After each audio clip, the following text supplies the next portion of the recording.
And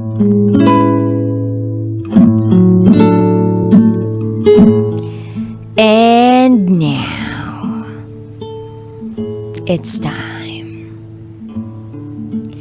for DJ Rocky's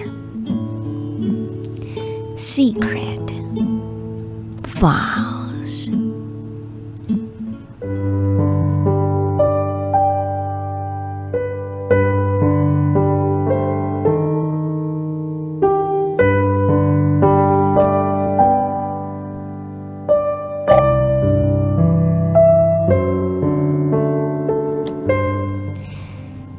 Evil stepmom daw ako.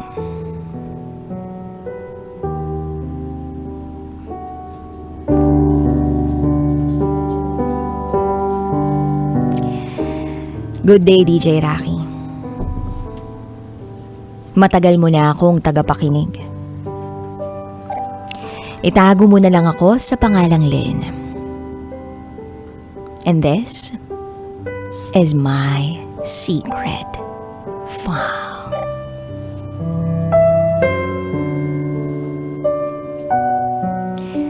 I'm 31 years old.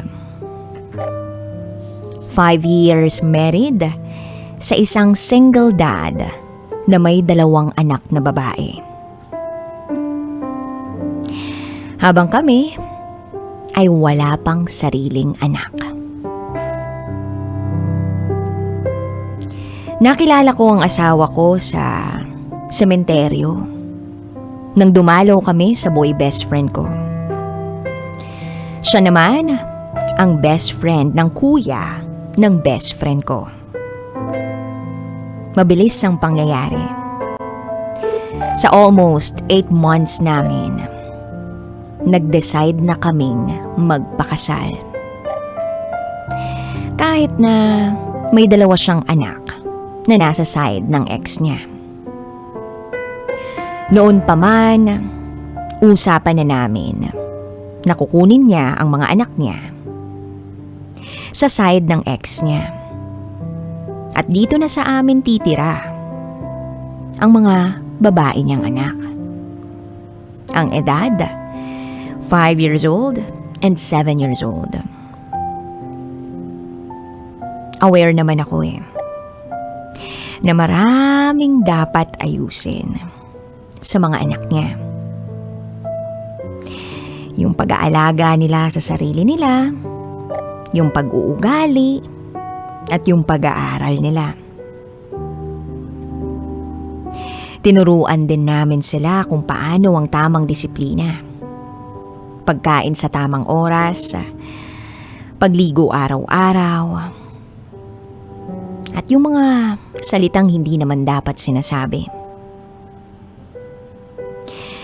On my part, napaka-stressful. Kasi alam kong dapat talagang nagabayan ng mga bata. Mahilig ako sa mga bata. Pero hindi pa ako nakapag-alaga ng mga bata, yung tipong kasama sa bahay araw-araw.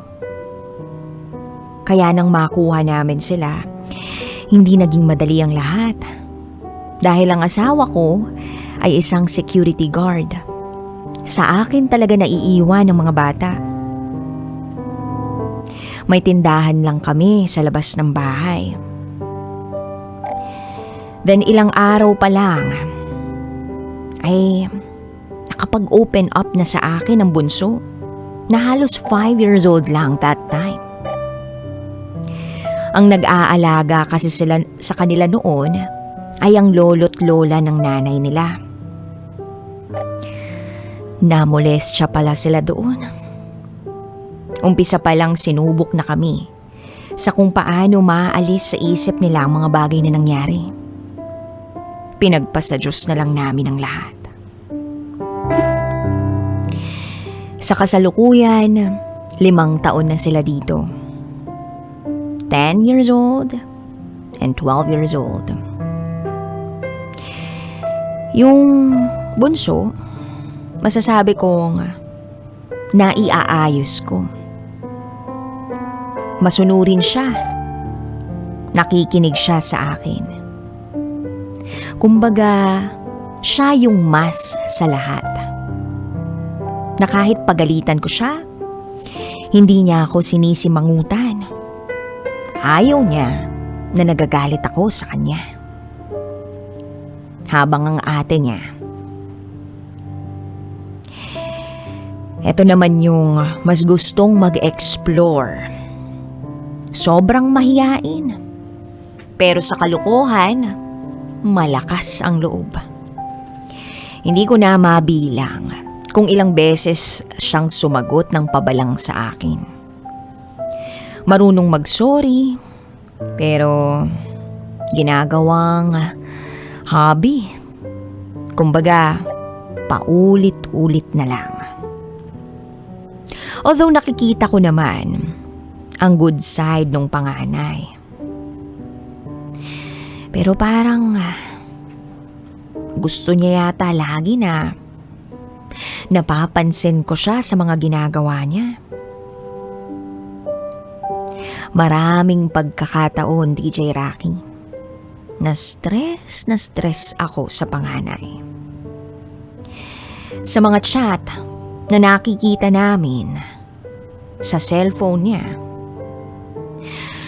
aba, mas lalo pang nadagdagan ang stress ko.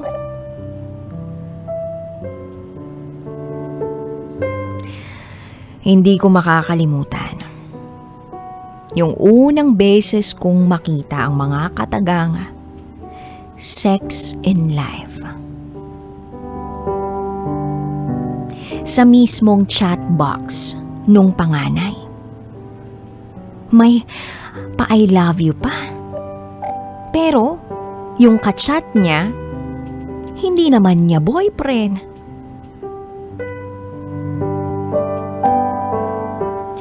So, pinangaralan ko siya. Nagmamasid talaga ako, DJ Rocky. At sa kasalukuyan,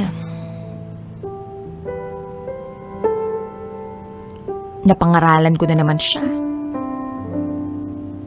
Na hindi siya dapat nakikipag-boyfriend muna.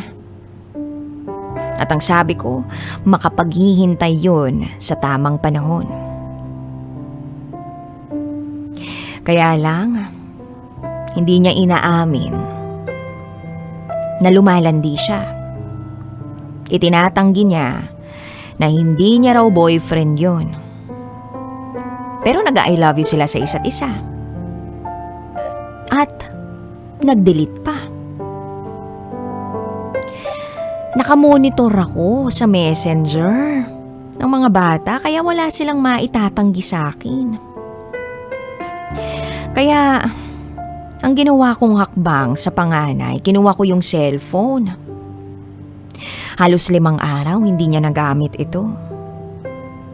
Binalik ko. At nangako sa akin na hindi na raw mauulit. Then after 2 weeks, nakita ko na naman na nag-uusap sila nung lalaki. At meron pang I love you. That time, nagsawa na ako. Gusto ko na ring sabihin talaga sa asawa ko yung iba ko pang mga nalaman. So sinabi ko na nga. Pinagalitan yung panganay.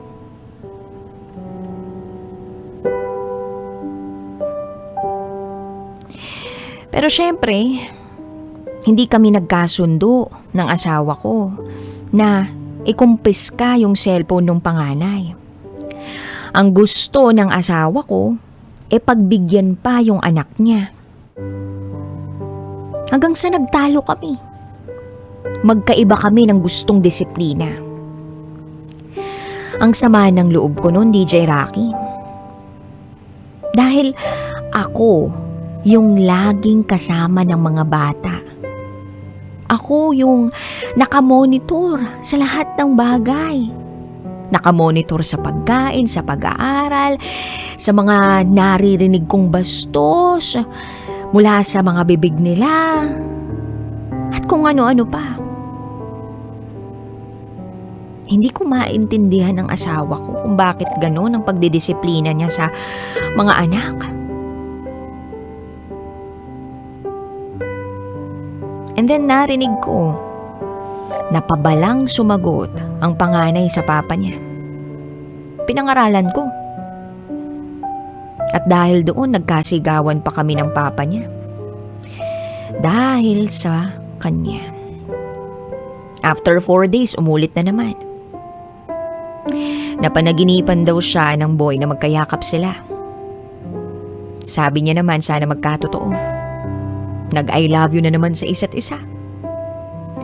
So siguro naman enough na yun para madisiplina. But I was wrong. Lalo niyang niluwagan. Binalik ng asawa ko ang cellphone ng panganay niya at pinayagang umalis-alis kasama ang mga kaibigan. Ang usapan naman namin, pwede sila dito sa bahay. Basta nasa paligid lang. At least alam ko kung nasaan kasi nga nagtitinda ako. At least nakikita ko. Kaso, yun na yung paraan ng asawa ko para madisiplina yung anak niya. Hindi ko naman hinihingi na paluin ang anak niya. Ang sa akin lang naman ay disiplinahing mabuti dahil nagdadalaga na. At tumitigas na ang ulo. Hindi na basta-basta sumusunod. Sabi ng asawa ko, kinausap naman na raw niya ng masinsinan. At tingnan na lang daw ang resulta sa paglipas ng panahon. Tapos tsaka daw kami ulit mag-usap. DJ Rocky, nakakontra ako. Dahil halos 5 taon, ako yung mas madalas nakakasama ng mga bata. Ako yung nag-aayos sa kanila. Ako yung nagsasabi sa kanila, nagpapaliwanag. Inatouch ko na rin yung sarili ko. Pakiramdam ko ngayon, isa akong pakialamera sa mga buhay nila. Nasobrahan na ba ako? Ano bang dapat kong gawin? 12 hours ang work ng asawa ko. Bakit kaya pakiramdam ko ngayon wala akong halaga? Bakit kaya ako ang nagsasakripisyo para sa kanila? Hayaan ko na raw ang mister ko sa pagdidisiplina sa mga bata. Pero pag nasa trabaho siya, paano?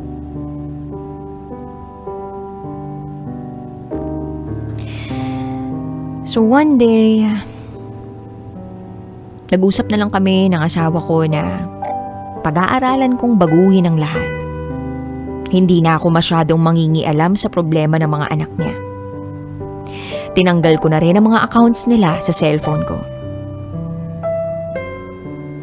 Iniisip ko baka yun na lang yung tanging paraan para kahit papaano may matira pa sa akin. May matira pang bait sa sarili ko. Hiling ko lang ay mabiyayain na kami ng Diyos ng anak. Yung maituturing kong akin at magbubuo ng pagkatao ko. Sa ngayon, patuloy lang akong nagdarasal. Hanggang dito na lang po, DJ Rocky. Muli, ako si Lynn. At ito ang aking secret file.